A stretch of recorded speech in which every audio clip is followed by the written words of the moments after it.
Agroband. Oferecimento Sescope RS. Cooperativismo, a grande força do Rio Grande. Olá, bom dia. Você vai ver no Agroband de hoje. Levantamento confirma aumento no preço de hortigranjeiros na região metropolitana de Porto Alegre. Por isso, a cesta básica ficou mais cara. Mas apesar disso, o tomate barateou na Ceasa da capital. No estúdio, o presidente da Central de Abastecimento fala sobre o sobe e desce de preços neste outono. Porto de Rio Grande investe em estratégias para evitar filas de caminhões no escoamento da Super Safra.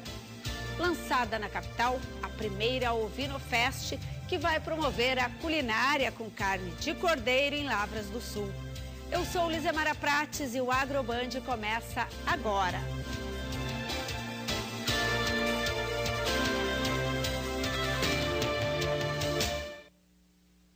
O levantamento de safra divulgado nesta semana pela Companhia Nacional de Abastecimento ultrapassa 184 milhões de toneladas de grãos do país.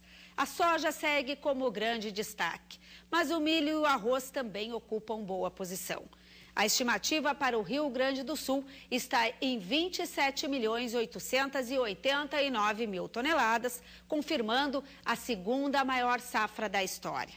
O IBGE também divulgou o seu cálculo de estimativa de safra de 181 milhões de toneladas, 12% maior do que a do mesmo período do ano passado. O Rio Grande do Sul será o terceiro maior produtor, com 15% do total nacional.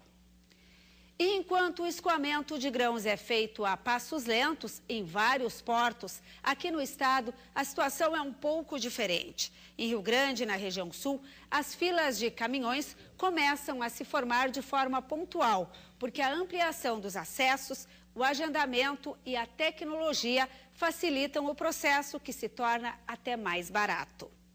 O Porto de Rio Grande esperava mandar para o exterior 12% da safra brasileira de soja, o equivalente a 9 milhões de toneladas. Mas nas últimas semanas, o Porto já negociou mais 2 milhões de toneladas além do previsto. São cargas de produtores do centro do país que querem fugir dos atrasos em outros portos. Nós acreditamos que podemos dar conta até de mais. Temos condições de fazer isso. Para quem produz na região central, o custo do transporte até o sul do país pode sair até 30% mais caro em relação aos trajetos até os portos de Santos ou Paranaguá. Mas o produtor tem a chance de recuperar o investimento, já que aqui o caminhão não fica parado. Enquanto em outros portos brasileiros, um navio pode aguardar de 1 até 2 meses para ser carregado, aqui em Rio Grande o tempo médio de espera gira em torno de 30 horas. Este navio, por exemplo, que veio da China, chegou hoje e vai embora amanhã.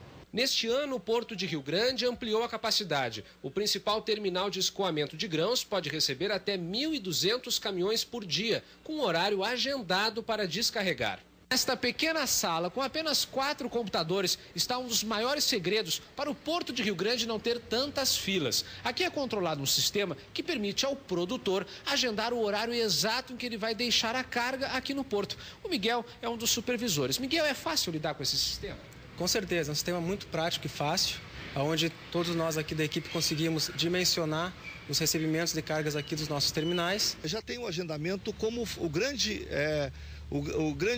denominador para a retirada das filas dos portos. Logicamente que tem que mudar a cultura, convencer aos produtores, convencer ao dono da carga que ele agendando, ele vai ganhar com isto. Na entrada do terminal, o número de portões subiu de 1 para 3, uma medida simples que agiliza o fluxo. Estamos agora no setor de amostra, onde é feito o controle de qualidade do grão, para saber se a soja está nos padrões exigidos para exportação. Até o ano passado, eram atendidos 2 caminhões por vez. Agora, são 4 caminhões ao mesmo tempo, o que deu muito mais agilidade ao processo. Os caminhões descarregam os grãos em rampas móveis. Inclinado e com as rodas travadas, o veículo despeja toda a soja em 6 minutos.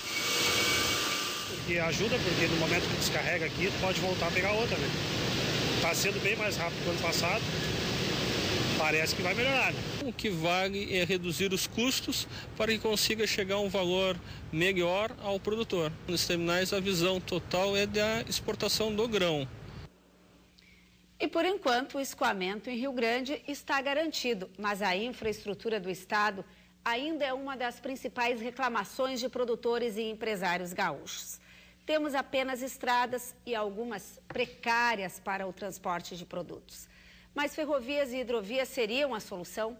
É o que nós vamos saber com o coordenador do Fórum de Infraestrutura e Logística da Agenda 2020, o Paulo Menzel, que está aqui no estúdio para conversar conosco. Bom dia. Bom dia. Prazer estar com vocês aqui. Prazer é nosso. Nós acabamos de ver essa reportagem feita lá no Porto de Rio Grande, que neste ano tem essa modificação com o agendamento, agilizando um pouco, mas ainda falta muito para que nós tenhamos a solução. Planejamento seria uma palavra-chave? De fato, em primeiro lugar, nós temos que dar os parabéns a toda a equipe do Porto de Rio Grande. Nós temos verificado uma melhora substancial no escoamento da safra deste ano em comparação com a safra do ano passado. Foram feitas algumas modificações, o sistema está ajudando bastante, o agendamento. Agora, com a permissão de vocês, nós queremos, como Agenda 2020, abordar algo que é o crônico nesse estado, que é a falta de planejamento. Nós não olhamos para 30 anos, 50 anos, 60 anos, não olhamos a nossa infraestrutura como um bem que nos leve a ser mais competitivos no cenário global.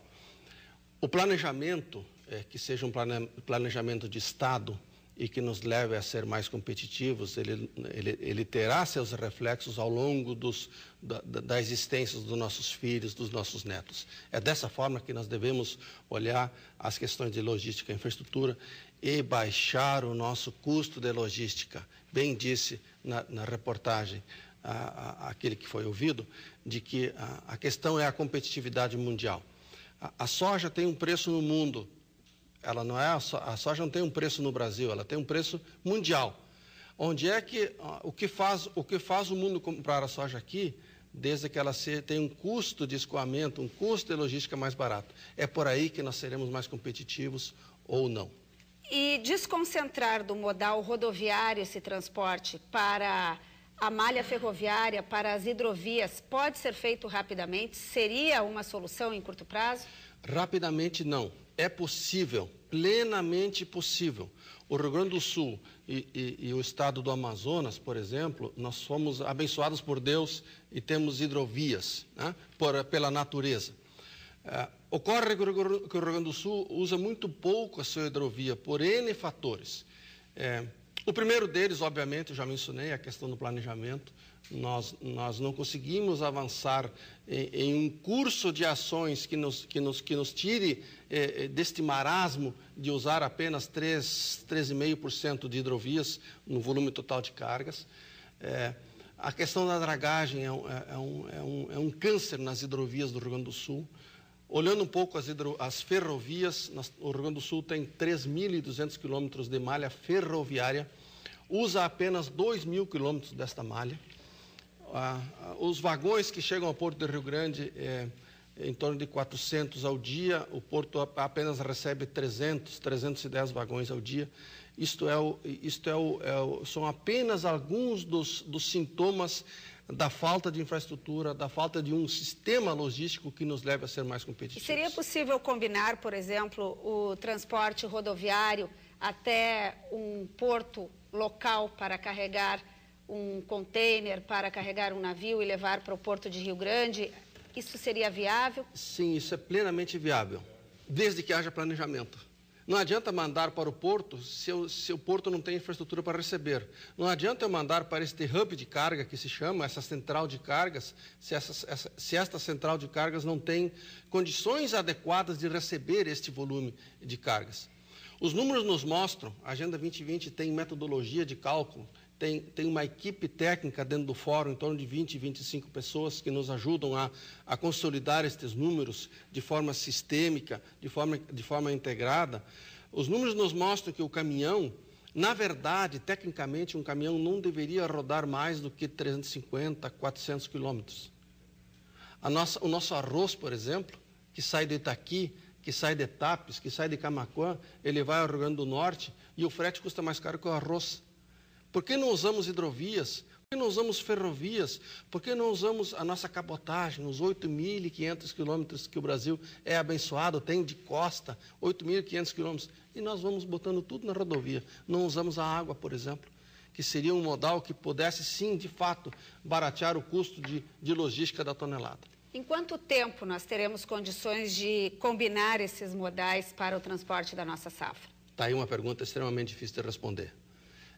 Se você não tem um plano, o Dr. Jorge Gerdau sempre diz, se você não tem um planejamento para os próximos 40, 50 anos, você não sabe para onde vai. Você começa a resolver situações, é como apagar incêndio, você apaga um incêndio aqui, apaga um incêndio lá, mas você não está seguindo um plano que te leve a sair de uma situação difícil. Nós estamos, como o Porto do Rio Grande, ele está resolvendo questões tópicas, pontuais, mas isto não está inserido em um grande planejamento que seja colhido e os resultados sejam colhidos pelos nossos filhos. Planejamento que começa lá na armazenagem, na propriedade desses grãos e levando ao longo... A armazenagem é um outro problema gravíssimo, não só no Rio Grande do Sul, como no Brasil. Nós colhemos muito mais grãos do que temos capacidade de armazenar. Dou um exemplo prático disso. O Brasil coloca fora da porteira da lavoura ao porto entre 6% e 13% de tudo que colhe na safra de arroz, uma vez ao ano, de soja, corrigindo. Ora, isto é o consumo, frente àquilo que nós colhemos, é o consumo da Índia. E nós nos damos ao luxo de colocar fora apenas na questão da logística. Agradecemos ao Paulo Menzel, que é o coordenador do Fórum de Infraestrutura e Logística da Agenda 2020, que fez esta radiografia do transporte da nossa safra de grãos. Na próxima terça-feira, agências do Banco do Brasil nos municípios com produção agrícola no Rio Grande do Sul vão realizar um mutirão visando a renegociação de dívidas de pequenos agricultores enquadradas no Pronaf. O Estado possui quase 11 mil operações com intenção de renegociação registrada, totalizando 116 milhões e 500 mil reais. O objetivo é superar 80 milhões de reais renegociados até 30 de abril. Os clientes que manifestaram adesão até 28 de fevereiro deste ano devem dirigir-se às agências para formalizar as operações. No próximo bloco, o Agroband vai à feira. Vamos saber como estão os preços dos hortigranjeiros. Nós já voltamos.